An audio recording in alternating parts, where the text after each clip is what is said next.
Announce another big step in our long-term planning for roadways and bridge improvements. A $400 million investment over the next 4 years. As many will recall, in 2018 we watched our roads crumble after days of snow, ice, rain, and wildly fluctuating temperatures.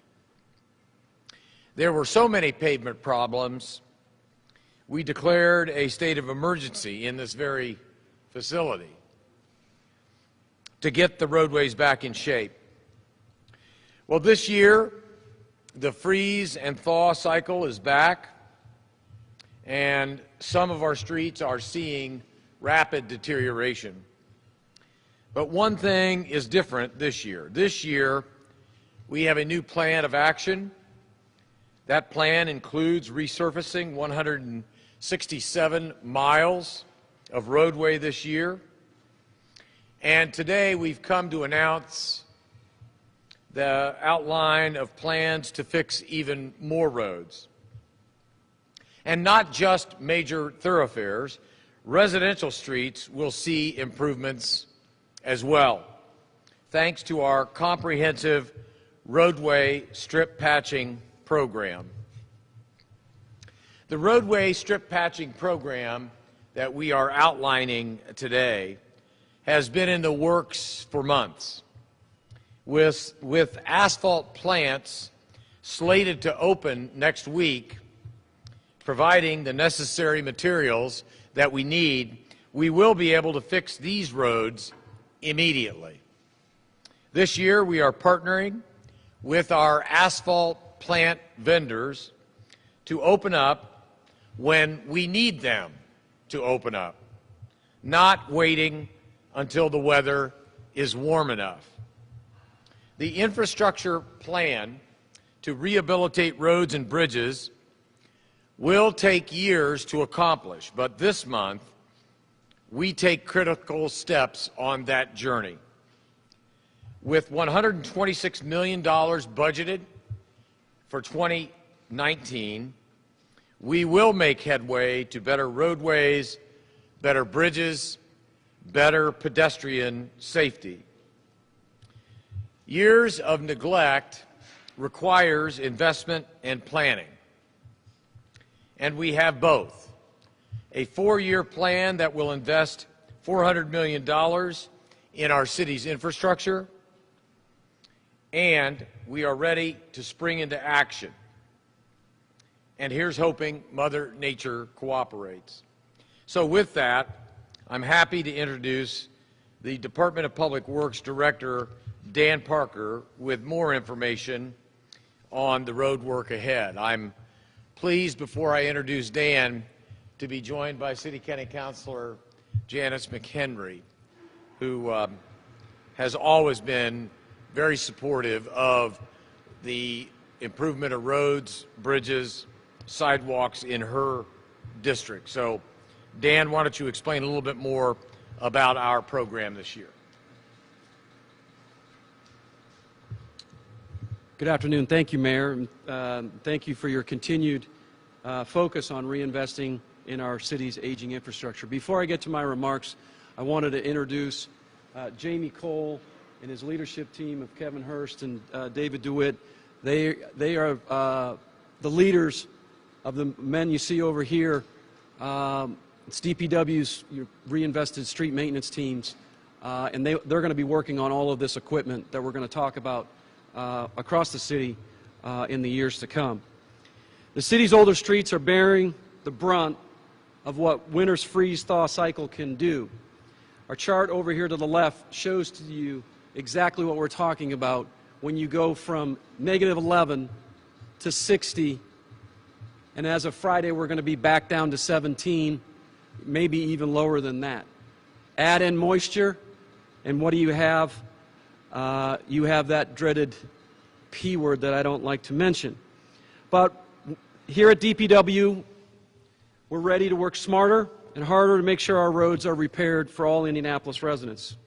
This phase 1 of our pavement strip patching is companion to the program with our full resurfacing program of 167 lane miles, which the mayor mentioned and the mayor announced just last month. The resurfacing projects on the map are in red. Those are the projects the mayor announced just last month. The equipment you see behind me has already been put into action. As you can see from this chart right over here, this is the 8500 block of East Raymond, a before and after our street crews milled it. It has not been filled in for the picture on the right where it's done, but that's where the hot asphalt comes in.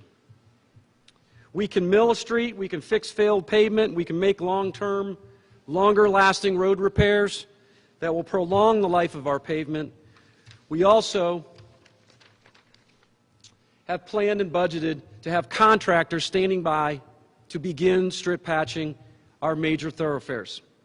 Thanks to Mayor Hogsett's budget, increasing funding for street repairs, we have more money, more people, more equipment, more resources to fix streets than in years past.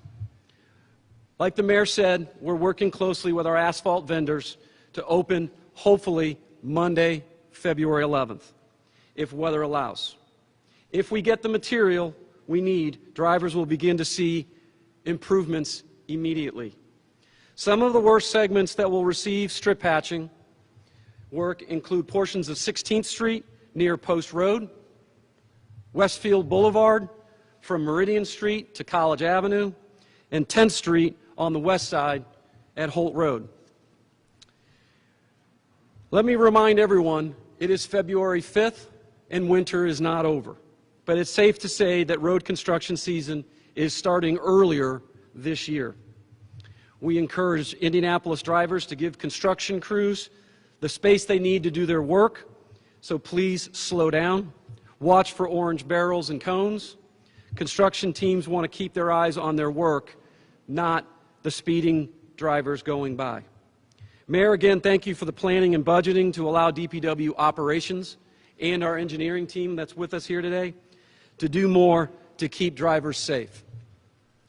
And with that, let the strip patching begin. Be happy to take questions. Questions?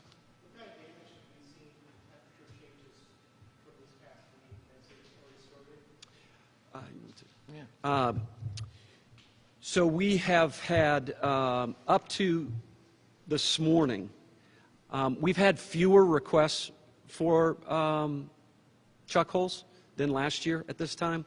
But since Friday, we've received 793 requests just since Friday. And so we're filling them on average. It takes about 3 days for us to get to a request once it's reported. With the winter weather last week and the cold temperatures and then the weekend, yesterday we averaged about 5 days to get them filled, but we're getting to them. Once again, I'd ask each one of your stations in the print media, please have drivers report. If you don't report them, we don't know where they are. And a lot of these locations are on traffic volume, and they're on the number of chuck hole requests that we get based on the amount of traffic volume that those streets get. Yeah, and I'd like to add, and I can't necessarily name them, but I can show you that all of this equipment that surrounds you today is either brand new or reasonably new, and has been purchased with the very intent that the director has just announced, and that is to mill and strip patch. I mean, it's one thing for our DPW workers to get out there and to fill potholes, whether that is with cold patch or preferably hot patch when the asphalt is available for hot patching.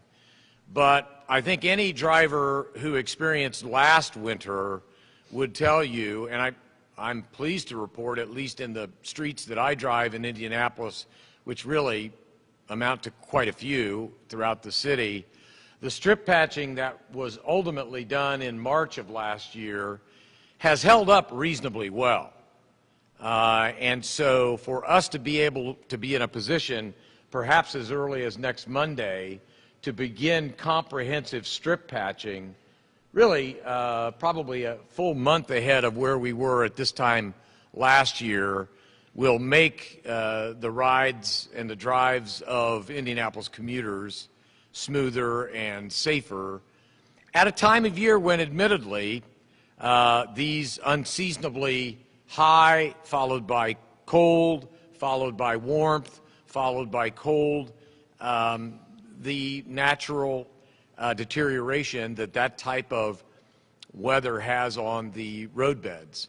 So I too want to applaud our team. As many of you know, in this year's budget, and by the way, if I can correct you, Mr. Director, I appreciate you giving me credit for the budget.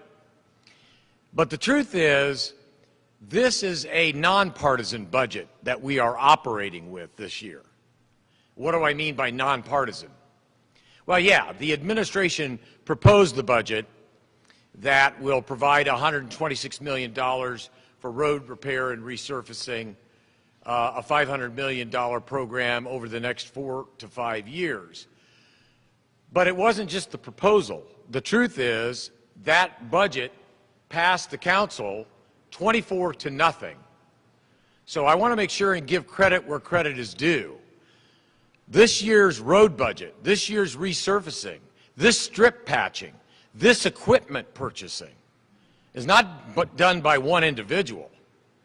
It was 25 people, 24 city county councilors and the administration coming together to agree unanimously. Not a single vote against this.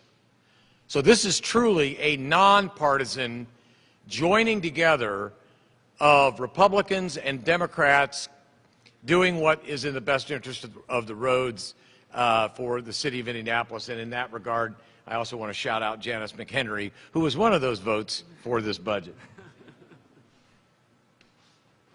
Other questions? Thank you all for coming. And thanks again, guys. Appreciate it. Couple questions.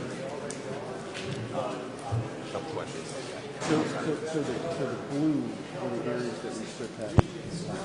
Oh yeah. No, well, I want to talk about potholes and things right now. You know, all this equipment is great, but it's great for strip paving. What about all the potholes around here right now? These big Well, that's we have all of our crews out doing it. We have 18 pieces of equipment that can do that. So those crews are out. This is in addition to. This is in addition to. So before we had the 18 hot boxes that are out there. That's the thing that's attached to the pickup. Right. So we had 18 of those, and we had resurfacing, and we had nothing in between. Okay. What this is to fill the gap between the Band-Aid, which is pothole patching, and engineering spending money to rebuild the road. We need to make the pavement last longer. Right. Are we getting away from using Band-Aids? Well, we always have to. We got to have the crews. There's always going to be some Band-Aids. There's always going to be some Band-Aids because there's always a public safety.